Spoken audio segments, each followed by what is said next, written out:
علی بھائی اگلا سوال ہے، بعض مجبوریوں کی بنا پر اور کسی حد تک اپنی بیوقوفیوں کی وجہ سے مجھ پر کم از کم 20 لاکھ روپے کا قرض چڑھ چکا ہے۔ بظاہر اس قرض کی اتنی بڑی رقم تو اتارنے کی کوئی بھی امید نظر نہیں آ رہی۔ پلیز مجھے کوئی ایسا وظیفہ بتا دیں کہ میرا قرض اتر سکے، میں آپ کا بہت ہی مشکور ہوں گا، جزاکم اللہ خیر۔ جزاک اللہ خیر۔ دیکھیں میرے بھائیو، وظائف کی اہمیت اپنی جگہ ہے، لیکن اللہ تعالیٰ نے دنیا کو اسباب کے ساتھ جوڑا ہوا ہے۔ یہ نہیں ہے کہ آپ غلط حرکتیں کریں اور پھر وظائف ڈھونڈتے پھریں۔ آپ اپنی زندگی کا خود احتساب کریں کہ آپ معاملات کو کس طرف لے کے جا رہے ہیں، کیوں آپ نے اپنے اوپر اتنا زیادہ قرضہ چڑھا لیا ہے۔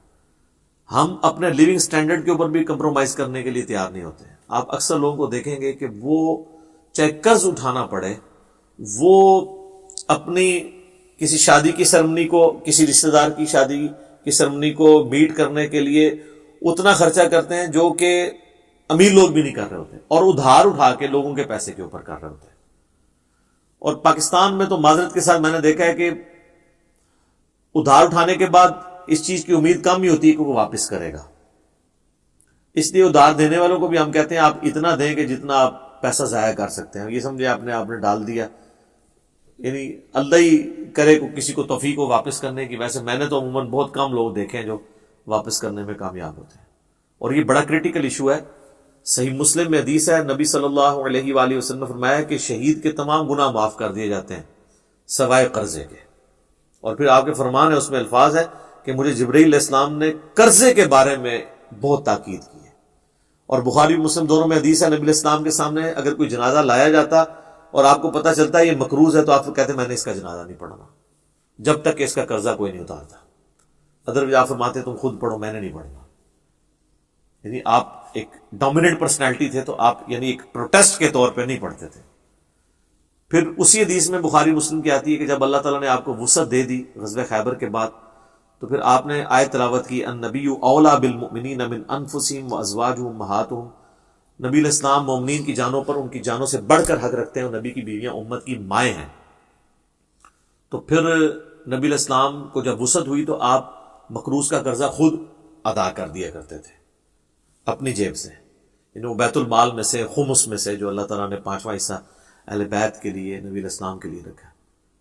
لیکن بہرحال قرضہ اتارنے کے اعتبار سے تو یہ چیزیں، ویسے بھی یہاں پہ تو ہوتا ہے جنازے کے موقع پہ اناؤنسمنٹ ہو رہی ہوتی ہے، کسی کا لین دین ہے تو وہ کر لے، حالانکہ وہ بس وہ اناؤنسمنٹ ہی ہوتی ہے، لین دین کون دیتا ہے اس طرح۔ تو بہتر یہ ہے کہ اگر آپ افورڈ کر سکتے ہیں تو اللہ کے لیے اس کو معاف کر دیں، قیامت والے دن آپ کو اجر انشاءاللہ تعالیٰ ملے گا۔ تو کوشش تو یہی کرنی چاہیے کہ آپ درگزر کی روش اختیار کریں، لیکن اس کے اوپر آپ کسی کو مجبور نہیں کر سکتے کہ وہ ضرور معاف کر دیں۔ تو وظائف تو بہت سارے ہیں پڑھنے کے لیے، میرے یوٹیوب کے اوپر کئی کلپس وظائف کے اوپر موجود ہیں۔ اسپیسیفکلی قرضہ اتارنے کے لیے مولا علی رضی اللہ تعالیٰ عنہ علیہ السلام کے بارے میں ایک حدیث ہے، جامعہ ترمذی میں یہ حدیث ہے۔ سیدنا علی کے پاس ایک مکاتب آتا ہے۔ مکاتب اس غلام کو کہتے تھے جو کتابت کر لیتا تھا اپنے مالک کے ساتھ اس شرط پہ کہ میں اتنے عرصے میں تمہیں اتنا مال دوں گا تو تم نے مجھے آزاد کر دینا ہے۔ ایک تو ہے نا کہ غلام کو پیسے دے کے دوسرا مالک خرید لے، ایک یہ غلام کہتا ہے کہ جی میں آزاد ہونا چاہتا ہوں اور کوئی پیسے دے کے مجھے آزاد نہیں کروا رہا، جس طرح کہ سیدنا بلال کو سیدنا ابوبکر نے آزاد کروایا، صحیح بخاری میں آتا ہے۔ حضرت عمر کہتے تھے ابوبکر ہمارے سید ہیں جنہوں نے ہمارے سید بلال کو آزاد کروایا، رضی اللہ عنہم اجمعین وعلیہم السلام اجمعین۔ تو بعض اوقات غلام بھی اپنے مالک سے کہتا تھا کہ میں اتنے عرصے میں کمائی کر کے تمہیں اتنا مال دے دوں گا، تم مجھے آزاد کر دو۔ یعنی جب غلامی کا سسٹم چل رہا تھا، اب تو یہ ایبسولیوٹ ہو چکا ہے، تو اسے کہا جاتا تھا مکاتب، یعنی جو کتابت کر لیتا تھا۔ تو ایک مکاتب سیدنا علی کے پاس آیا اور کہا کہ میں نے جو اپنے مالک سے کمٹمنٹ کی تھی کہ اتنا میں مال دے کے تو اپنی گردن چھڑوا لوں گا، تو میں تو وہ نہیں ادا کر سکا، تو مجھے آپ میری کوئی مالی مدد کریں۔ مولا علی نے کہاں سے مالی مدد کرنی تھی، وہ تو خود زہد کی زندگی گزار رہے تھے۔ تو انہوں نے کہا کہ میں تمہیں ایک دعا ایسی سکھا دیتا ہوں جو نبی علیہ السلام نے مجھے سکھائی تھی، اگر تیرا پہاڑوں کے برابر بھی قرضہ ہوا نا تو اللہ تعالیٰ تیرے لیے کوئی سبیل بنا دے گا۔ تو وہ دعا پھر انہوں نے سکھائی، اللہم اکفنی بحلالک عن حرامک، اے اللہ تو میرے لیے کفایت کر جا حلال کے مال کے ذریعے سے حرام سے مجھے بچاتے ہوئے، وَأَغْنِنِي بِفَضْلِكَ عَمَّنْ سِوَاكَ، اور تو مجھے غنی کر دے اپنے فضل سے اور اپنے سوا ہر ایک سے مجھے یعنی غنی کر دے، اپنا ہی محتاج مجھے رکھ۔ کتنی زبردست بات، اللہم اکفنی بحلالک عن حرامک وَأَغْنِنِي بِفَضْلِكَ عَمَّنْ سِوَاكَ۔ مشکات کی دوسری جلد میں مختلف دعاؤں کی جو یعنی مختلف اوقات کی دعاؤں والا چیپٹر ہے، اس میں آپ کو یہ حدیث مل جائے گی۔ چھوٹی سی دعا ہے، دیکھ کے پڑھیں، کچھ عرصہ زبانی یاد ہو جائے گی۔ یہ ہے، اس کے علاوہ میں نے 3 وظائف بتائے ہوئے ہیں۔ صحیح بخاری میں حدیث ہے، ابراہیم علیہ السلام کو جب آگ میں پھینکنے لگے تھے، انہوں نے پڑھا تھا حسبنا اللہ و نعم الوکیل، ہم نے اللہ ہی پر بھروسہ کیا اور وہی بہتر کارساز ہے۔ اور ابن عباس کہتے ہیں کہ تمہارے نبی بھی مشکل میں یہی پڑھتے تھے، حسبنا اللہ و نعم الوکیل۔ بلکہ سورہ آل عمران میں آتا ہے کہ اہل ایمان کو جب خبر ملی کہ کافر ان کے خلاف سازش کر رہے ہیں تو انہوں نے پڑھا حسبنا اللہ و نعم الوکیل۔ یہ تو وظیفہ قرآن میں ہے۔ دوسرا وظیفہ ہے جامعہ ترمذی میں، اس کی روایت کمزور ہے، سنن نسائی الکبریٰ کے اندر اور المستدرک الحاکم میں، کہ نبی الاسلام ہر مشکل ہر پریشانی میں کہتے تھے یا حی یا قیوم برحمتک استغیث، اے خود سے زندہ ہر چیز کو تھامنے والے، میں تیری رحمت کے ساتھ تیری مدد کا سوال کرتا ہوں۔ استغیث الف کے ساتھ پڑھیں گے تو سنگولر کا صیغہ ہوگا، اور نون سے پڑھیں گے تو جمع کا صیغہ۔ برحمتک نستغیث بھی درست ہے، استغیث بھی درست ہے۔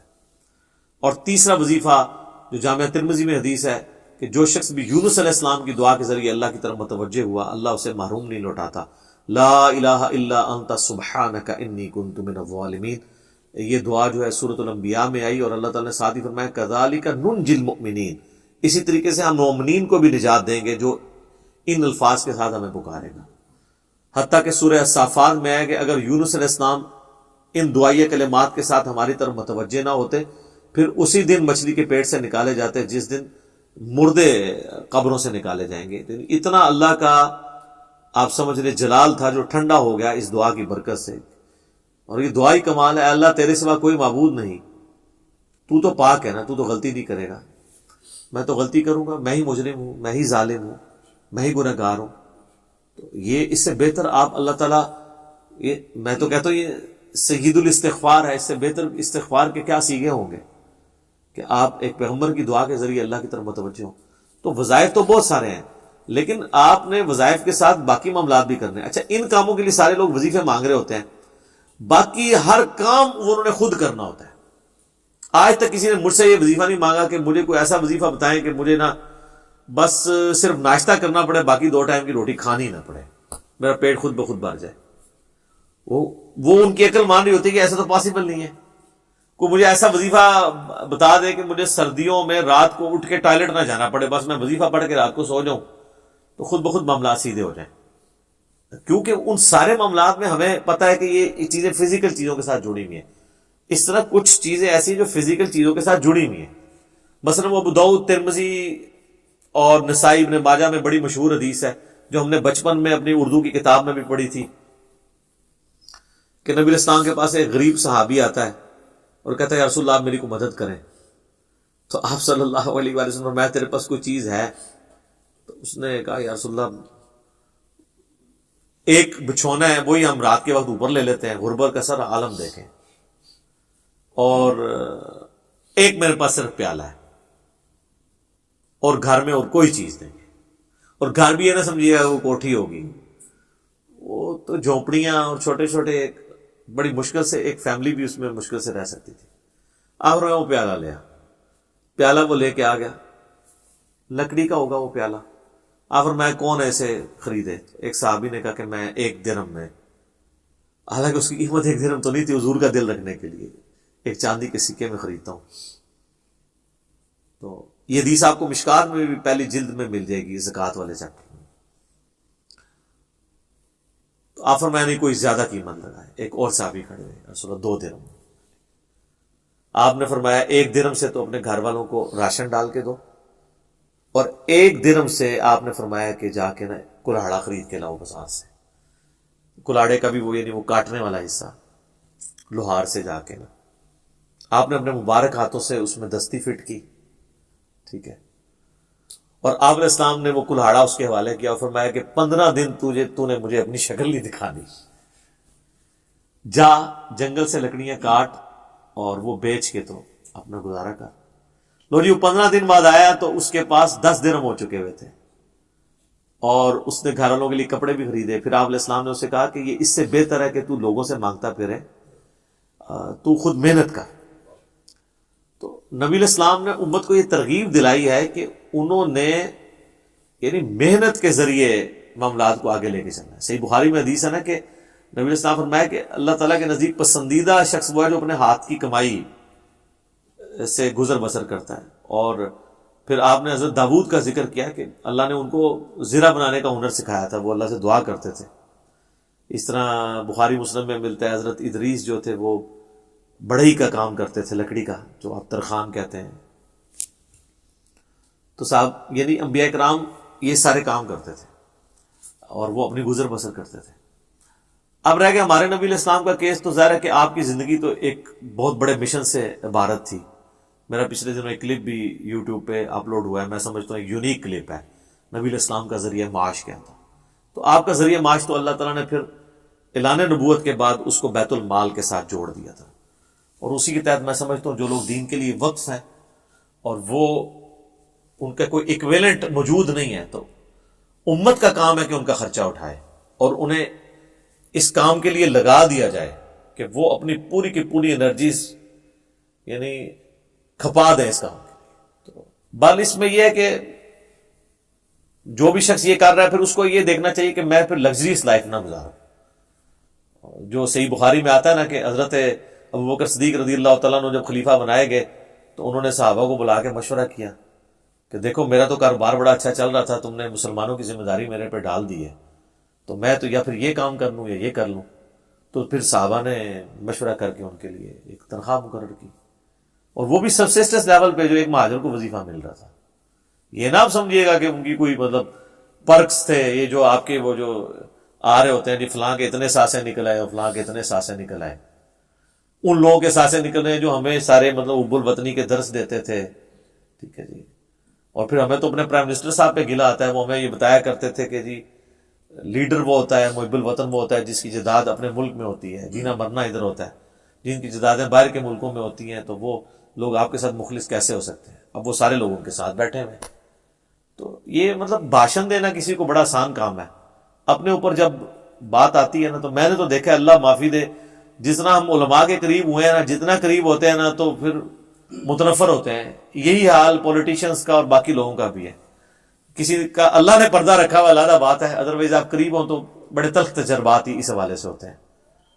اللہ ماشاء اللہ اچھے لوگ بھی موجود ہیں کہ جنہوں نے یعنی زندگی میں اپنے اوپر ہیں۔ اب آپ یعنی مجھے آپ کو پتا میں ایک پیورلی ڈیموکریٹک بندہ ہوں، لیکن میں یہ بالکل وثوق سے کہہ سکتا ہوں کہ کوئی بندہ بھی جنت ضیاء کے اوپر انگلی نہیں رکھ سکتا کہ اس نے کبھی 1 روپیہ بھی کبھی یعنی گورنمنٹ کے اس بجٹ میں سے استعمال کیا۔ وہ اپنی اسی طریقے سے وہ اسی ایک کمزور سے مکان میں پوری زندگی اس نے گزاری ہے، یعنی اور اس کے اوپر کافی یعنی چیزیں آپ کہہ سکتے ہیں، ان کی پالیسیز سے اختلاف کر سکتے ہیں، مالی کرپشن کوئی نہیں تھی۔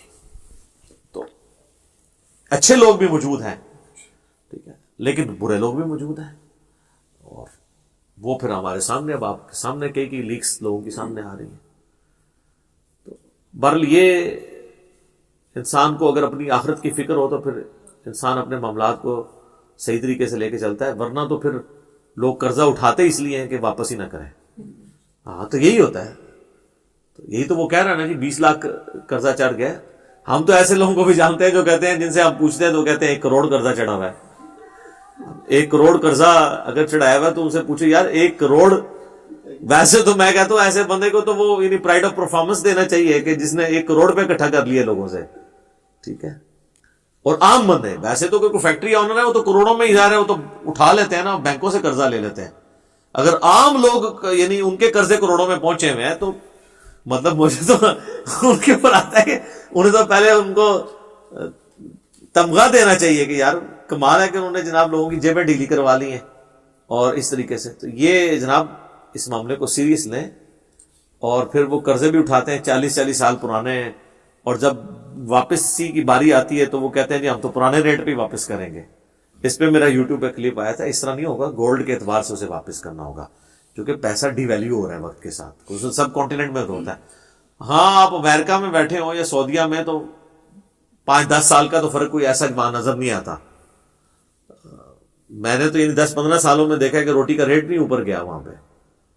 تو اب جا کے تھوڑے کرائسس آئے ہیں. ادروائز ہمارے ملک میں تو 1 مہینے کے اندر اتنا فرق پڑ جاتا ہے, سال میں تو بہت زیادہ فرق پڑ جاتا ہے.